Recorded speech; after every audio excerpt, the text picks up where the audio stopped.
Els presento la veritable història de l'11-1 del Madrid l'any 43 en partit de tornada de semifinal de la Copa. Com es va produir la golejada, la més gran golejada que ha encaixat mai el Barça abans del Madrid? El marquès de la Mesa de Asta, que era el president del Barcelona en aquella època, era un falangista, i ha explicat al principi del programa, he llegit un fragment, què és el que va passar aquell dia. Però en qualsevol cas, l'equip d'investigació del programa ha fet un esforç perquè parlessin personatges que en alguns casos no havien tornat a explicar l'experiència de l'11-1 i per la que aquest any s'han tornat a posar, després de molts anys, davant d'una càmera. Aquesta és l'explicació d'un resultat històric. Madrid 11, Barça 1.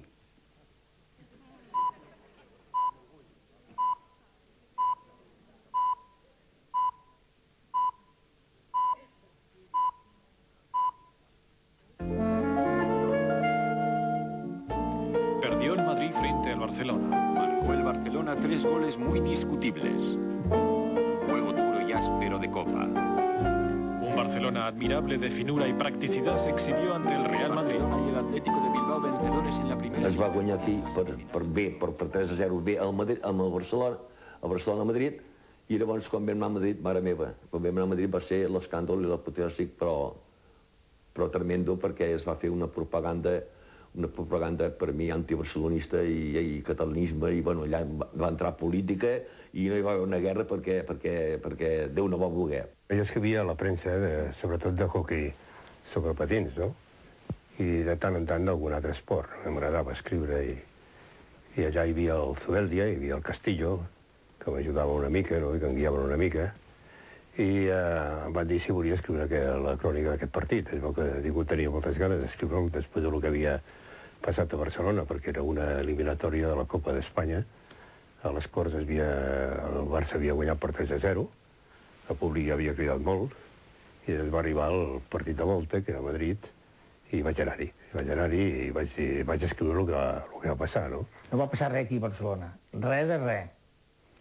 I entonces, pues, bueno, la premsa de Madrid, pues, escolta, va començar allà a parlar de coses que no havien assistit. Sanciones de la Federación Española, multa de 2.500 pesetas al Barcelona. Coacción y hostilidad contra el equipo visitante. El Barcelona hacia Madrid. El Real Madrid y el Barcelona se preparan para la pugna La venta de domingo localidades en para el público tendrá lugar mañana. Vísperas de gran pugna deportiva. Campo de Chamartín, semifinal de la Copa de... El ambiente estaba jodido. Empezaron a tirar cosas, a tocar, y la faena que tuvimos casi para entrar a la caseta. Allí había un señor que era encargado, que le digo yo, que vivía en las 40 fanegas donde yo había vivido, y le pregunté, ¿qué pasa? Y dice, el ambiente está muy malo. Vaig sortir del camp, la policia que havia per allà també deia el mateix, que nada, que vamos a ganar hoy, aquí vamos a eliminar. Nosaltres, pues clar, francament, reiem. Bueno, d'àrbit hi havia un tal Celestino Rodríguez.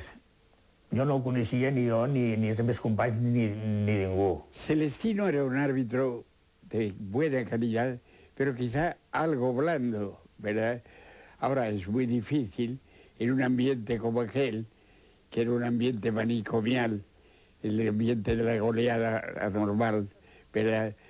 Que el único ser cuerdo fuera el árbitro. Se piden milagros y el arbitraje es muy difícil. Creo que era un hombre honesto, pero un hombre al cual le devoró el ambiente. Era un pitorreo de padre i senyor mío, perquè els van donar un pito per entrada, O sigui que jo vaig tindre que tapar les orelles per quan vam sortir, Perquè va ser allò unànime de tocar, quan vam sortir, el pito, ja dic, i em vaig tindre que tapar les orelles perquè em pensava que em rebentaven els tímpanos de la pitada que van fer. Sembla estrany allò, les 30 o 35.000 persones que hi havia, com si s'haguessin posat tots d'acord, com si fos una orquestra que hi ha el director que diu comenceu a pitar, mare meva. Com si fos un circ romà, i el Barça era, doncs, els cristians menjats pels lleons, vaja, de manera... Van perdre l'Oremus, els jugadors. Van repartir pitos i van cridar molt, però més que res, que jo crec que avui dia això no passaria, no? Perquè els jugadors, no sé, potser estan més curtits, estan més acostumats, no?, a un públic que crida i crida i crida, no? I, bueno, doncs van espantar.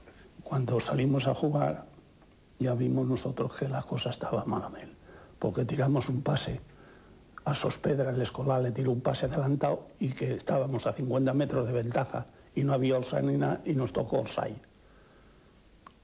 Y ya allí nos metieron un gol que nos hicieron polvo. Miró, el portero, tenía que estar 8 o 10 metros delante de la portería porque le tiraban piedras, empezaron a meter goles, expulsaron a un jugador nuestro, se llamaba Benito, y metieron lo que quisieron. Se ve que al entrar le cogí el pantalón y le resbalé un poquito.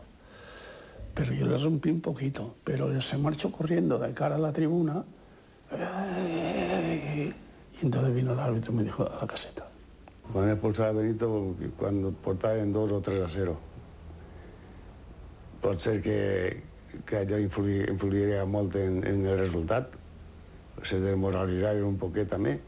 A l'estadi va igualar l'eliminatòria, quasi. I van fer 11 gols. Cuidado, que en van fer 18. Passa que en van anul·lar 7, però van fer 18 gols. El públic es va encanallar, es posar encara més furiós i volia més gols, i cada vegada que venia un gol llavors es tornaven bojos i més gols, i es van encegar. Un teniente de la Policía Armada no paraba de perros catalanes, rojos separatistas, no sé qué, no sé cuántos, ¿sabes? Yo estaba no sé qué, me levanté y no sé qué le dije, lo mandé a... Y me dijo, usted se viene porque es un rojo también separatista, no sé qué. Bueno, empezamos ahí, y me coge, se llevaba. Y entonces el presidente era el marqués de la mesa de Asta. Y al ver esto bajó del parque, estaba allí mismo. Y entonces me dice, ¿qué le pasa, Ángel? Este tío que no sé. Usted se calla, le dice al presidente, si no se viene conmigo. ¿Cómo? Saca, creo que había sido ayudante de Moscardó en la guerra, y veo que dice, el que se viene es usted, le pregunté, digo, es que no insulta, que no, es que perros catalanes, y se marchó. Aquell home, que era madrilenyo, va tenir el valor de dir, diu, jo soc madrilenyo, però em dóna vergonya de ser madrilenyo. Això dit a Madrid, al mig d'això, té un valor. I aquest era el marquès de la Mesa d'Asta. A estones, en lloc de mirar el joc, mirava la gent, tan impressionat com estava, i vaig veure cares de persones que jo coneixia prou bé i que eren molt simpàtics, en general són molt simpàtics, la gent de Madrid. I veia persones que jo tenia per molt sensates i molt bé, i estaven allà fanatitzats i cridant, i crispats. Vaig quedar molt parat. Una victoria sonada del Real Madrid sobre un Barcelona cohibido. El primer tiempo arrollador del Madrid acabó con 8 goles a su favor. Aplastante triunfo del Real Madrid sobre el Barcelona.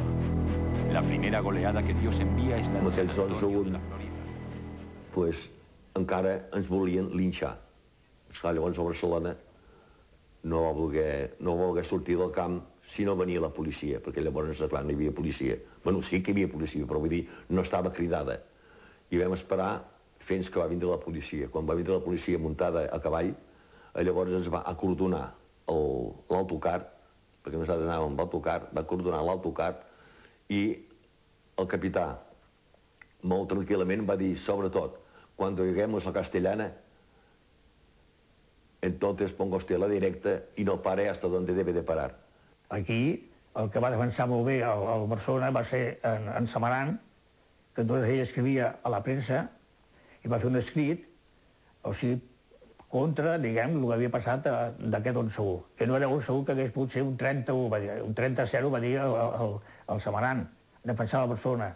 I amb el Samaran li van retirar el carnet de periodista. Yo voy a escribir, sabía que el título era El Madrid superó ampliamente el tanteo y griterío de las Corts. Y se titulaba Corregido y aumentado. Y explicaba todo lo que había pasado. Era imposible jugar. Lección de griteríos e improperios del público de Chamartín. No existió el Barcelona. Tenían la más leve entrada al contrario para evitar por donde venían los aires atacando cualquier entrada de un jugador del Barcelona. Ambiente enrarecido, pensando en las causas de estos hechos, los incondicionales del Barcelona. En aquell moment, pues, la gent pues, anava molt cuidado sobre el que escrivia, no? I em van dir, per exemple, va córrer la llegenda de que havien tret el carnet. No és veritat, perquè no tenia carnet. Que havien castigat, tampoc és veritat. El que va passar és que no em van demanar més d'escriure sobre futbol, no? Van castigar al senyor Samarany de París. No sé, va dir alguna de que si guanyaven per Franco o alguna cosa d'això, no me recordo.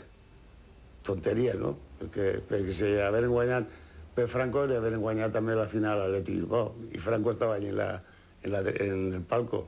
L'arribada també a Barcelona va ser apoteòsica, perquè també els d'aquí, el públic d'aquí de Barcelona també, esclar, es van exaltar, es van posar molt nerviosos, i llavors va ser la guerra aquesta de Madrid-Barcelona.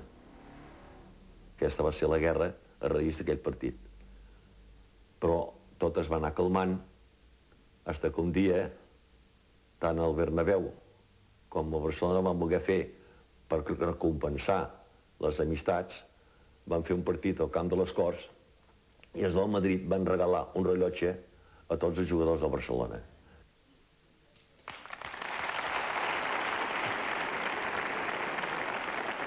Al reportatge hi hem pogut veure els testimonis de Manuel Vidar de Càrcer i de Pedro Escartín, que van accedir a ser entrevistats per l'equip de l'Aquest Any 100 i que ara, malauradament, a l'hora d'emetre el reportatge, ja han mort.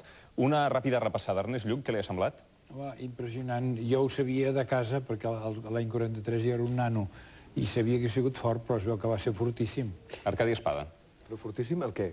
Que hi hagués gent pitant, amb pitos? Home, per exemple, els crits aquests de rojos separatistes... No, crits no. Un tinent de la policia armada, segons tinc entès. Bueno, doncs, ni més ni menys que un tinent de la policia armada. Que el senyor Mesa de Asta, d'una manera gallarda... Per tant, aquest senyor era un tinent de la policia armada, vol dir, imagina't els que no eren policies armades, els que eren números. Crec que l'11-1 és irrevocable. Això és indiscutible. Però diríem, és com irrevocable que em doni un cop de cap algú i jo caigui a terra, serà irrevocable. Però estarà mal fet que em doni un cop de cap. I hem sabut que no va ser 11-1, que va ser 18-1, però va haver-hi 7 gols anul·lats al Madrid. Josep Maria Fuster, què en sabies tu de l'11-1? Sí,